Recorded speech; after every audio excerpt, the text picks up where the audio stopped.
E hoje falar um pouquinho mais do DLC, né? De manhã fui na Boca de Fumo, passei a manhã lá com eles e conheci um cara super legal, vai ser um amigo meu, né? Mas assim, não vai ser amigo pra eu levar em casa por enquanto, né? Porque infelizmente usuário de drogas a gente não pode confiar, né? E assim, eu já tive problemas já, né?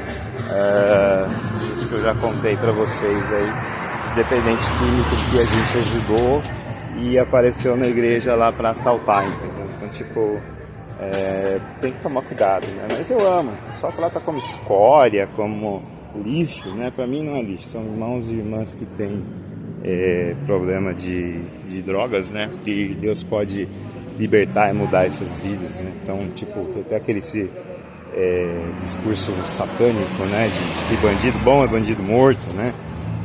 Teve até a operação policial aí dias atrás e claro, se o cara tava atirando na polícia, a polícia tem que revidar o policial.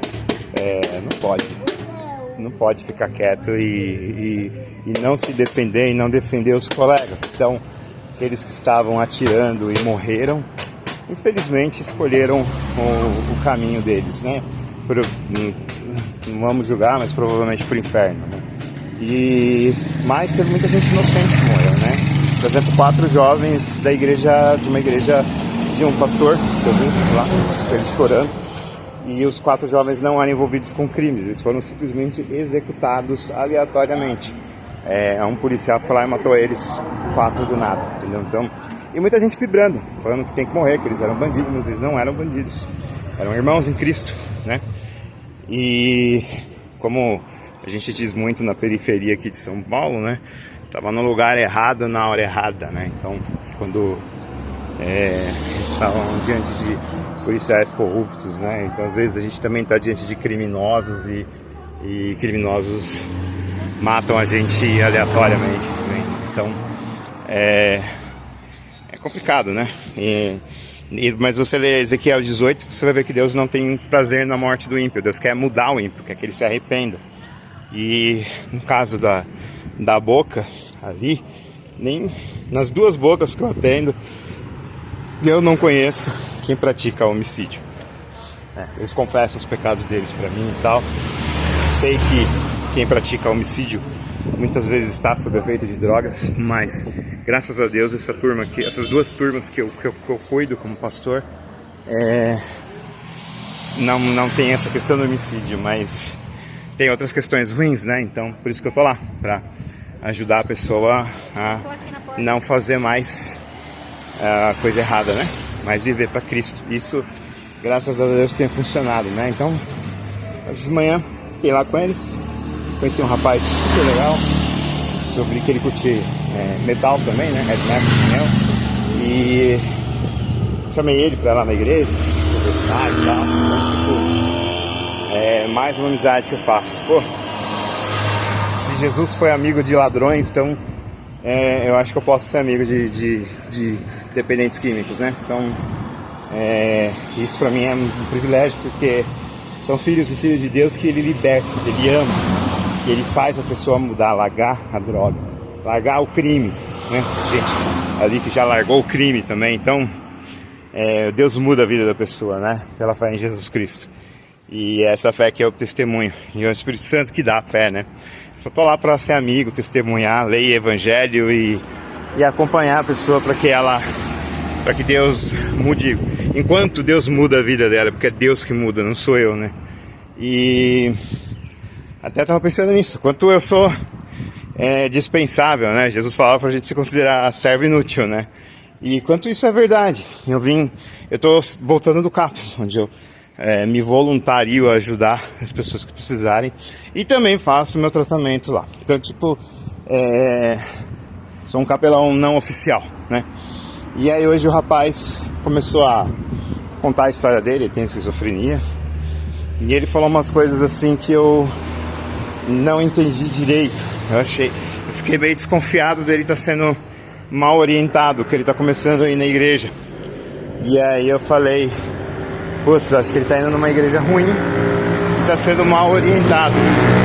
E aí eu fiz umas perguntas pra ele, ele respondeu continuou falando o que ele está aprendendo nessa igreja que ele tem indo. E aí ele falou cada coisa boa, cada coisa legal, e o quanto Deus está ajudando ele a lidar com a esquizofrenia. Ele estava separado da família, agora ele está numa fase muito boa com a família dele está muito feliz por ele ter mudado. A esposa dele, o casamento dele estava indo pro buraco, agora eles estão muito felizes. E aí eu falei, putz, eu não tive envolvimento nenhum nisso, Deus não precisa de mim. Do Capos aqui, mas Deus não precisa de mim, o pessoal do Capos precisa de Deus, e Deus não precisa de mim.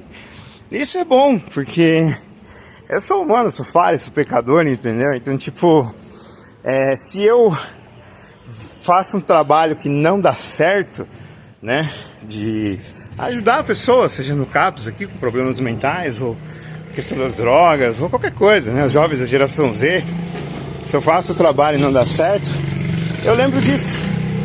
Lembro desse rapaz e de muitos outros que Deus transformou sem minha participação. Eu nem sabia do que Deus estava fazendo, porque Deus não precisa de mim, entendeu? Deus não precisa de nós. Então, por isso que é importante a oração, que a gente ore pela pessoa que está afastada de Cristo, porque Cristo não precisa de você, mas a gente orando, Ele pode nos atender e usar pessoas que Ele quiser para transformar a vida das pessoas, para ajudar na saúde das pessoas, para libertar das drogas, libertar do crime, né? E libertar de promiscuidade, que nem a geração Z agora tem muito contato com músicas promíscuas, né? E um monte de coisa. E às vezes a gente não pode fazer nada. Principalmente pais, né? Pais ficam muito desesperados porque estão vendo o filho indo para um mau caminho e não pode fazer nada. Mas aí é o que eu falo, Deus não precisa de vocês, pais, Deus não precisa de ninguém, Ele usa quem Ele quer. Então, o esquema é orar. Nós oramos para que aí Deus vai levantar alguém e vai fazer a obra através dessa pessoa. E enquanto nós oramos, só que a gente nunca deixa de orar por aqueles que precisam de uma transformação de vida, né?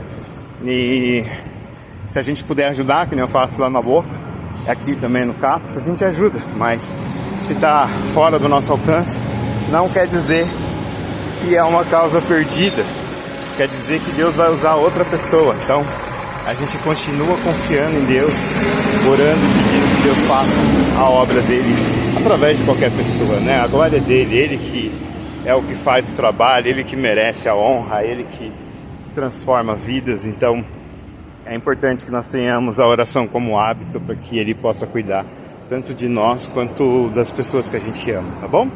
Deus abençoe vocês, irmãos.